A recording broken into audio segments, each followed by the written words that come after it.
थोड़ा सा टाइम लगेगा यहाँ पे, क्योंकि आंदोलन गरमाने में टाइम लगता है। गर्म होगा, बिहार गर्म होगा। नमस्कार, मैं मनोज कुमार और आप देख रहे हैं द जनताना। इस वक्त मैं हूं कैमूर जिले के रामगढ़ में और मेरे साथ हैं किसान यूनियन के राष्ट्रीय प्रवक्ता राकेश टिकैत। सर, आपको विकास का विरोधी सरकारें मानती हैं कि जब तक जो हमारे जो आधारभूत संरचना में जब परिवर्तन नहीं होगा, बदलाव नहीं होगा, तब तक बिहार या देश का विकास संभव नहीं है और आप उसमें बाधा बनकर उभर जा रहे हैं। फ्री में कौन सा देगा अपनी जमीन?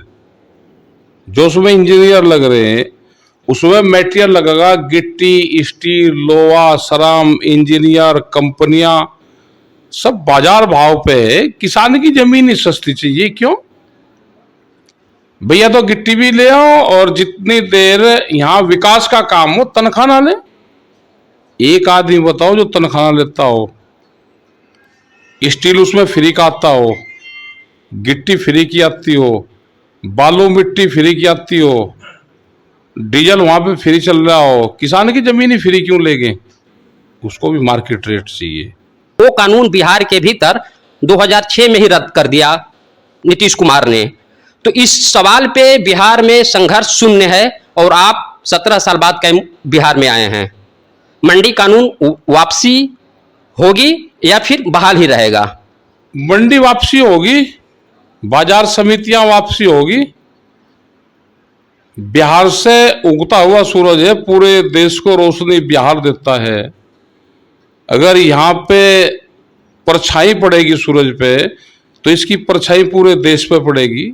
इसको मुक्त करवाएंगे, मंडियां बहाल होगी, ट्रैक्टर कॉमर्शियल नहीं होंगे, यहाँ के किसान को भी रेट मिलेगा।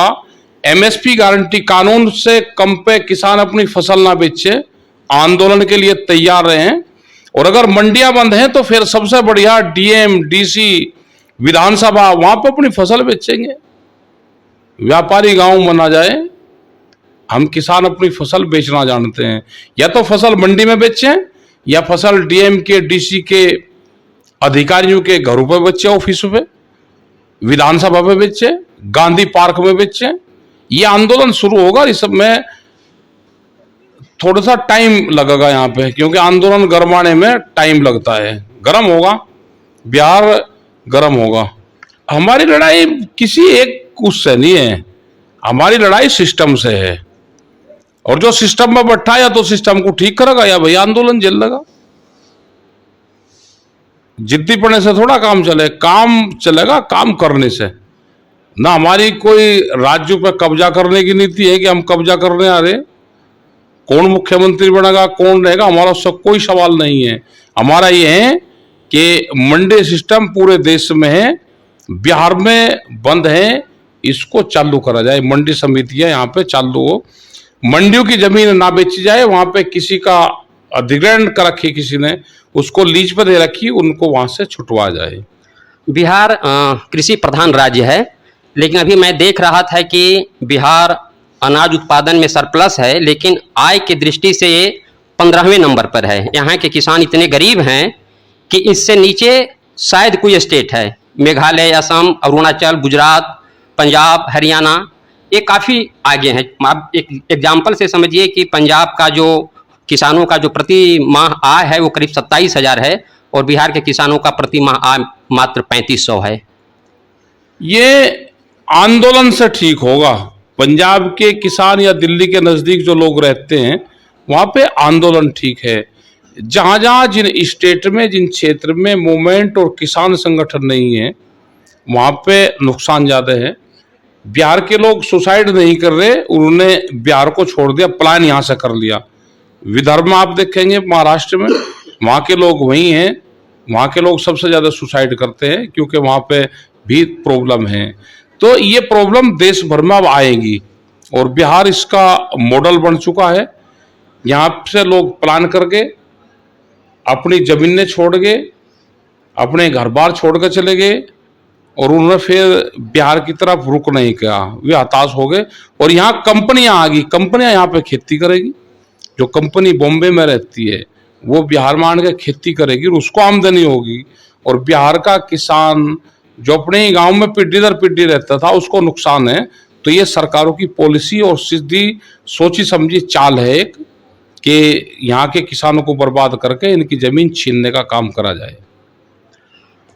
बिहार में टोटल 93 लाख हेक्टेयर भूमि है कृषि योग्य, और 52 लाख हेक्टेयर भूमि पे आदमी कृषि करता है, यहाँ के किसान खेती बाड़ी करते हैं। शेष जो 18 लाख हेक्टेयर भूमि है वो आज भी असिंचित है, ऊसर है। यहाँ पे काम करने की जरूरत है। उनको भाव मिल जाएगा जिस दिन किसान को यहाँ के भाव मिल जाएगा, मंडी मिल जाएगी, ये हर चीज पैदा कर देगा। जो बंजर भूमि है, ऊसर भूमि, उसको ठीक कर लेगा। लेकिन भाव चाहिए, यहाँ पे भाव नहीं है। और उसी की ये लड़ाई है। एमएसपी गारंटी कानून देश में जब लागू हो जाएगा तो उसका फायदा यहाँ के किसान को भी मिलेगा। यहाँ से 800 से 1200 रुपये में धान की खरीद होती है। वही धान यहाँ से जाके यूपी और हरियाणा में एमएसपी पे बिकता है। तो यहाँ का जो धान है वो वहाँ के किसान को भी मारता है। और एमएसपी पे जो देश में खरीद होती है वो करीब 60% के आसपास वो फर्जी तरीके से खरीद हो रही है, किसान से सस्ते में और जो व्यापारी है वो महंगे में। यहाँ से हजारों ट्रक हर रोज धान निकलता है, फसलें निकलती है, वे कहाँ जाती है? किसान को नुकसान और व्यापारियों को फायदा। ये जो गणित है ये समझ से परे है। लोगों को इकट्ठा होना पड़ेगा, संगठित होना पड़ेगा। और जब तक लोग संगठित नहीं होंगे, आंदोलन का रास्ता अख्तियार करना पड़ेगा। अपने ट्रैक्टर मजबूत रखने पड़ेंगे। एक पीढ़ी को कुर्बानी देनी पड़ेगी। अपनी जमीन, फसल और नस्ल बचाने का आंदोलन ये शुरू होगा और बिहार के लोग भी इसकी भागीदारी बढ़ेंगे, इसमें हिस्सा लेंगे। जैसे दिल्ली में 13 महीने आंदोलन चला तो बहुत लोगों का यहाँ का भी सहयोग रहा। ये आंदोलनकारियों की धरती है और बिहार मुक्त होगा, कर्जा मुक्त होगा। मंडी जो सिस्टम बंद है वो चालू होंगे। बड़े आंदोलन यहाँ पे अभी चलेंगे और करवाने पड़ेंगे। बिहार में उत्पादित अनाज का मात्र 33% ही एमएसपी पे खरीद की गारंटी सरकार देती है। यह अलग बात है कि एमएसपी के दर पे खरीद नहीं होता, लेकिन वह कौन सी विधि है कि उत्पादित अनाज का क्रय एमएसपी पे किया जाए, और वो बजट कहाँ से आएगा, इतना बड़ा बजट? ये जो गलत फहमियां है वो गलत है। हमने ये कभी नहीं कहा, हमारी डिमांड रही कि एमएसपी पे सरकार पूरे अनाज की खरीद करे। हमने कहा कि उस पर कानून बना दो। जो भी व्यापारी, किसी को व्यापार करना है, वो एमएसपी से कम पे खरीद ना करे। हमने ये कहा है। उसके लिए बजट की जरूरत नहीं है। बजट व्यापारी जो 1000 रुपये में खरीद रहा है, 1200 और 1400 में खरीदता है, वो 2000 से नीचे पे खरीद नहीं करेगा। बजट सरकार को देने की जरूरत नहीं। सरकार गलत भ्रांतियां फैलाती हैं कि हमको बजट देना पड़ेगा। आप गारंटी कानून बनाओ, किसी को, व्यापारी को नुकसान होगा वो मत खरीद दे, किसी को फायदा होगा खरीद लो। हर चीज बाजार भाव पे है। किसान की फसल और जमीन सस्ते भाव पे क्यों? भूमि अधिग्रहण अधिनियम 1894 ये कहता है कि पाकिस्तान और भारत का जो भूमि अधिग्रहण कानून है उसमें एक रूपता है। सरकारें विकास के नाम पे जमीन अधिग्रहण करेगी, मुआवजा देंगी। 120 साल के बाद फिर उस एक्ट में बदलाव हुआ।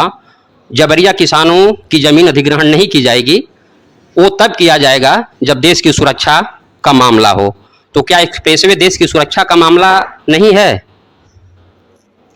उसमें भी संशोधन कर दिया। जो 13 में कानून बना था, नया एक्ट आया था, जब ये भारत सरकार नई बनी तो इन्होंने 3 बार वो बिल हाउस में भेजा, राष्ट्रपति जी के पास में भेजा, वो वहाँ से 3 बार वापसी आया।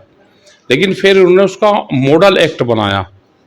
मॉडल एक्ट की पूरी पावर स्टेट को दे दी और स्टेट की पूरी पावर डीएम के पास में है। आज उससे भी खतरनाक पॉलिसी है कि सर्किल रेट बढ़ाए नहीं और किसानों की जमीन ने मार्केट रेट बढ़ा, लेकिन उनकी जमीन ने विकास के नाम पे लूटने की बात ये करते हैं। उसका हम बिल्कुल विरोध करेंगे। हमको मार्केट रेट चाहिए। अगर जमीन चाहिए तो मार्केट रेट उनको देना पड़ेगा, नहीं तो हमारे आंदोलन पूरे देश भर में भूमि अधिग्रहण के जारी हैं। तो ये सर्किल रेट और बाजार मूल्य में क्या अंतर है, समझ में नहीं आता। सर्किल रेट ये है कि जो डीसी रेट होता है, जो डीएम रेट होता है, वो सर्किल रेट है। उसको जो सरकार है उसको ये मानती है कि इतना कम से कम रहना चाहिए, उस पर वो टैक्स लेती है, लेकिन मार्केट रेट उससे ज़्यादा है। और सर्कुलेट अगर इत्तेफाक से इसलिए नहीं बढ़ाया जा रहा कि हमको जमीन अधिग्रहण करनी है और सर्कुलेट ना बढ़ाओ, तो जमीन फिर वे सस्ते में लूटने का काम करते हैं। और ये भी कानून में कि मार्केट रेट या सर्कुलेट जो भी ज़्यादा होगा किसान को दिया जाएगा। कैमूर में आज की तारीख में या आज जो किसान महापंचायत भूमि अधिग्रहण को लेकर के खास तौर पे जिस जगह से एक्सप्रेसवे गुजर रही है वहां से मात्र 7 किलोमीटर की दूरी पे सुपर पावर ग्रिड बना और वहां के किसानों को प्रति एकड़ 1,20,00,000 का मुआवजा मिला इसी कलेक्ट्रेट से। और एक्सप्रेसवे पे जो जमीन जा रही है वो 12.5 लाख रुपए प्रति एकड़ है। तो इतना डिफरेंस क्यों है? जिला एक, कलेक्टर एक, कानून एक, तो फिर इतनी भिन्नता। आंदोलन नहीं है किसान संगठन। इसके पहले भी आंदोलन नहीं था, जो ग्रिड के लिए जमीन अधिग्रहण किया गया तो कोई आंदोलन नहीं किया गया। सरकार ने, यहाँ के जो मंत्री थे उन्हें दिलवा दिया, लेकिन अब जो मिलेगा वो आंदोलन से मिलेगा। आंदोलन नहीं होगा तो सरकार दान में भी जमीन ले लेती है। अभी नया क्लोज ले आई है कि किसानों की, आदिवासियों की जमीन जहाँ पे संगठन और आंदोलन नहीं है वहाँ पे जमीन ये दान में भी लेते हैं और वो दान में डाल देते हैं उसको, तो उसका 1 रुपया भी मुआवजा ये नहीं दे रहे। ये भी इसी देश में हो रहा है। नरेंद्र मोदी कह रहे हैं कि कुछ लोग देश के किसानों को भड़का रहे हैं। 2014 में जो बजट था कृषि के क्षेत्र में वो 25,000 करोड़ था। मैंने 8-9 साल के भीतर 25,000 के कृषि बजट को 1,25,000 करोड़ तक पहुंचा दिया है। हाँ, कर्जा बढ़ा दिया भाई, कर्जा ही तो बढ़ा है ना। एमएसपी से कम पे हमारी फसलें बिकी 2014 से और 23 तक 9 साल में करीब करीब 45 लाख करोड़ रुपए का नुकसान है। वो नुकसान की भरपाई सरकार करे। हम कर्जा भी देंगे, सारी चीज देंगे, मार्केट रेट पर सब चीज खरीद देंगे। जो एमएसपी से कम पे खरीद देश में हुई है वो करीब 40 से 45 लाख करोड़ रुपए की फसलों की कम खरीद हुई है। तो ये थे मेरे साथ किसान नेता राकेश टिकैत। आज जिला मुख्यालय भभुआ पर किसानों का एक मार्च है, ट्रैक्टर रैली है, खास तौर पे भूमि अधिग्रहण और बिहार के भीतर कृषि मंडी कानून को लेकर। मैं मनोज कुमार।